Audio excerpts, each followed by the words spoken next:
Thank you for the opportunity to appear before you today. In his farewell address to the nation, President George Washington warned that the health and survival of our republic required leaders who exercise virtue and resist the pull of partisan division. It is in that spirit that I offer my testimony today.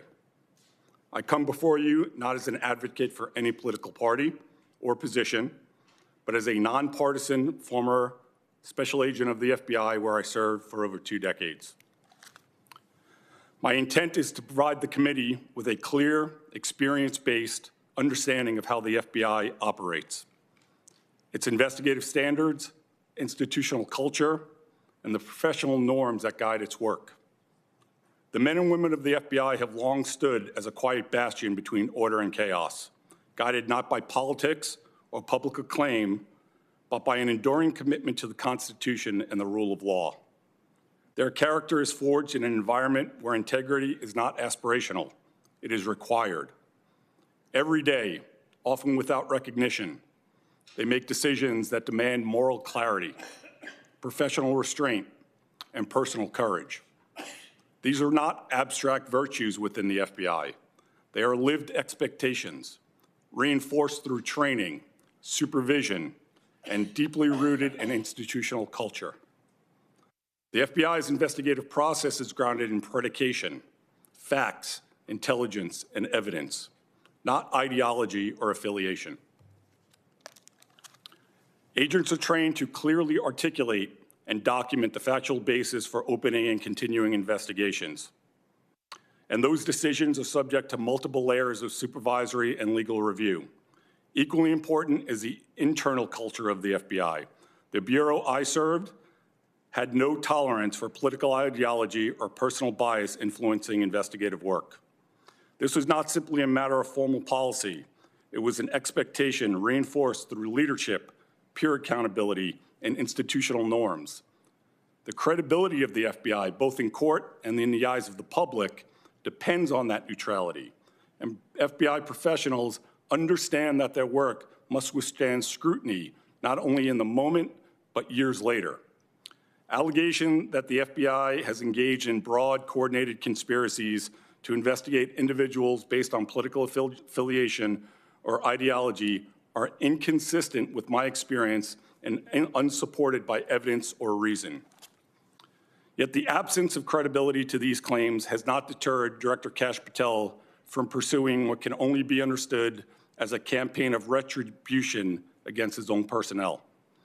When agents and analysts are removed not for misconduct, but for their lawful participation in duly authorized investigations, the conclusion that such actions are politically driven is self-evident. This form of retaliation against the dedicated professionals of the FBI has eroded trust in leadership, damaged morale, introduced uncertainty across the workforce, and disrupted the continuity of ongoing operations. Equally concerning are the national security implications, with the loss and marginalization of experienced personnel and diminished institutional knowledge, drastically impacting the FBI's ability to effectively confront threats from terrorism, espionage, and cyber adversaries. Left unchecked, Director Kash Patel's actions risk inflicting generational harm on an institution central to the safety and security of the nation. In closing, I would emphasize that the strength of the FBI and our broader system of justice depends on its independence from political influence. It's a principle that those who serve within the Bureau understand as fundamental to their duty. Being an FBI agent is neither a job nor a profession, but rather a vocation. Service to the nation is not a slogan in the FBI, it's a calling, a steadfast commitment to the cause of freedom, democracy, and justice.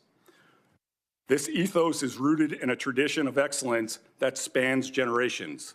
The legacy of the G-Man is not merely a cultural artifact, but a standard, one that reflects professionalism, discipline, and an unyielding pursuit of truth. Each new generation of G-men and women inherit not only the responsibilities of the role, but the weight of that legacy and the obligation to uphold it. Day after day, the men and women of the FBI answer the call and choose duty over comfort, principle over expedience, and service over self. Their work is often unseen and their successes unheralded, but the nation is safer because of their steadfast commitment, their adherence to the rule of law, and their fidelity to the ideals that define the FBI. Thank you for the opportunity to appear before you today. I look forward to answering your questions.